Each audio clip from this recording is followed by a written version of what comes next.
Sunday, Palm Sunday, Sunday of the Passion. This is the second year we've done a little something different. So if you've come expecting us to crucify Jesus, you might be disappointed. We're not going to do that today.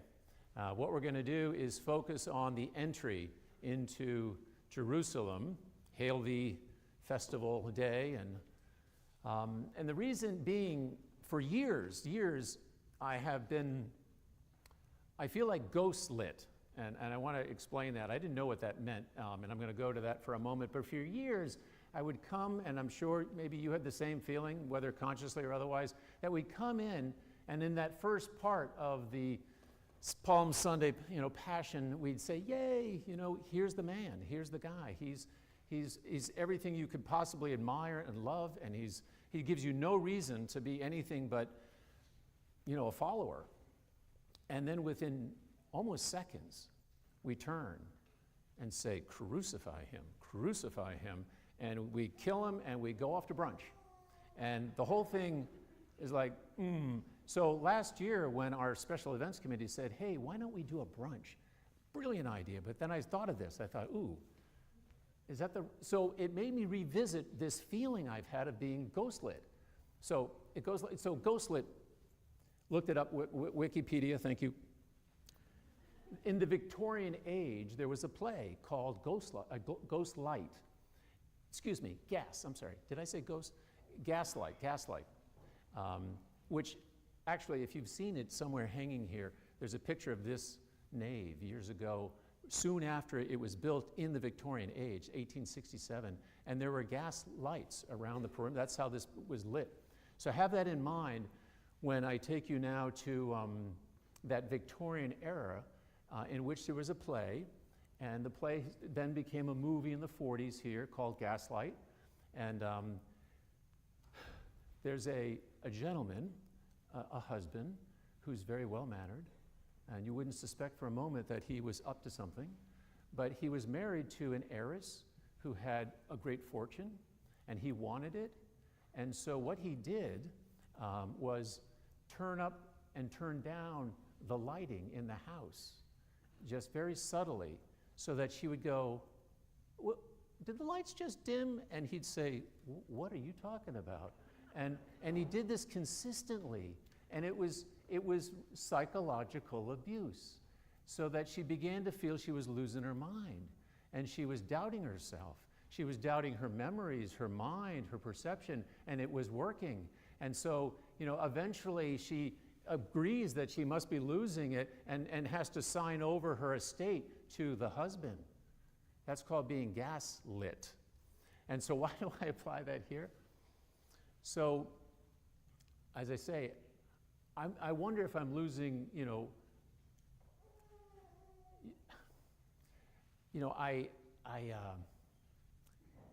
I want to believe that we are the people who, along with all those with their palms, lined the streets and said, could we recognize and celebrate a greater leader than this man?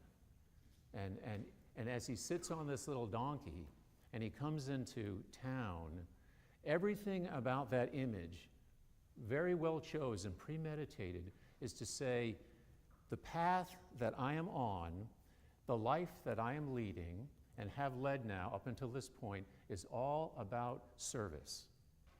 Unrestricted, unconditional, everyone included. And when you are on that path, and that is your everyday thought, how can I be there for another person? How can I make them smile? You will know joy, you will know peace, you will know freedom, you will know a full life. That's what they were celebrating as he came into town. Hail, that is the one I want to be. The spirit he embodied and was, manifesting in every way stirred the very spirit within them. I believe, and this is where that universal timeless principle comes in, when Jesus, being shushed by the Pharisees, shut these people up. They are, and he says no, because if they were silent, the stones under their feet would scream out. And what is, he is saying essentially that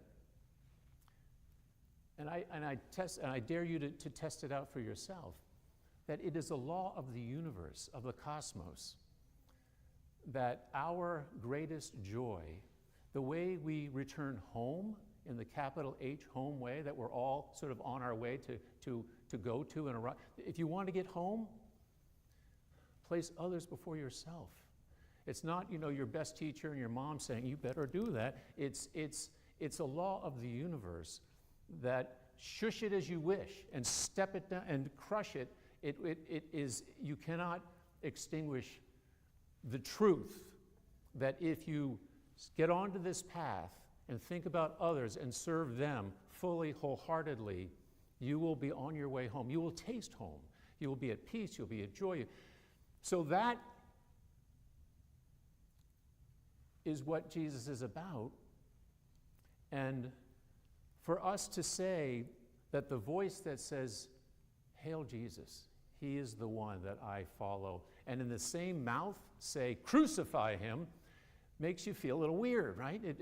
So the reason being, and I don't want to get too exegetical on you or historical, it's not the same voice. When we enact that here on most, Palm Sunday's Passion, it's coming out of your voice. One time you're saying, "Hey, we like this guy, hail," and the next time you're saying, "Crucify him," and it makes you walk out of here thinking, what kind of a person am I?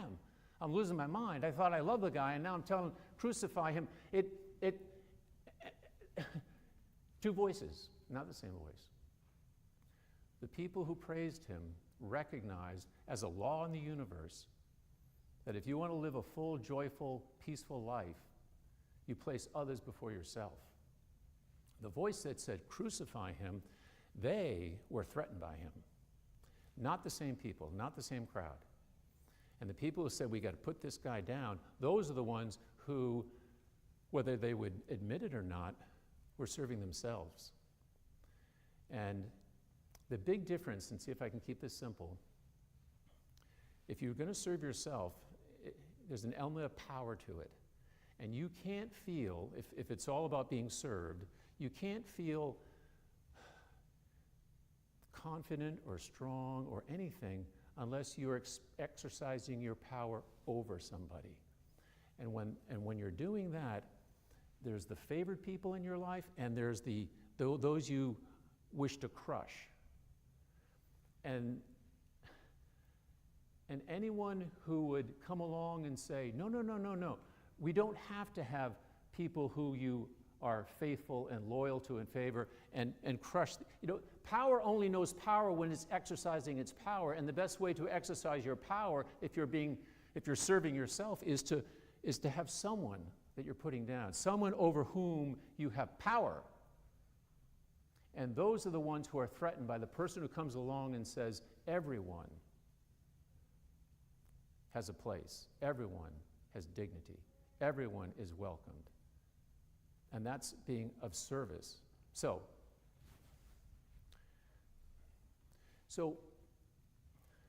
we often say, or often hear, that we'd like to be on the right side of history. I find that's an interesting comment, because it basically says, in the midst of this right now, we don't know whether we are or not all the time. But I think you can feel, and I think the people along the roads to Jerusalem could feel what it's like to be a person of service, and it feels good. And when you feel that, I think it gives you a clue that maybe I am on the right side of history. So I listened to an interview with Bill Murray. What a character. And in the midst of this interview, he told of being invited onto a movie set.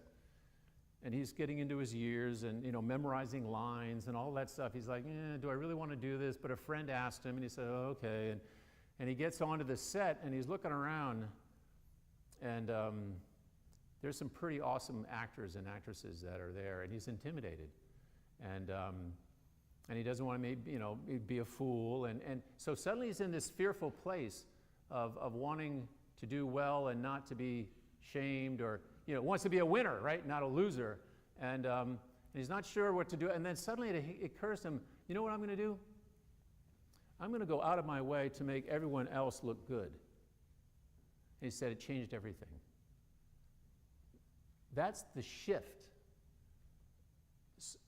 small as it may be, but significant, that all of us can make. And once you make it, no matter where you are, you're at home, because how can you screw up by being there for others? And to allow that spirit to not be exclusive, and to say, for my sake, because I'm going to get something from these people have nothing to give me. That test it out. The feeling we have when the Spirit stirs within us, when we witness, and we have in the course of our U.S. history, leaders who are truly inspiring, and they're inspiring because we see in them what we want to be.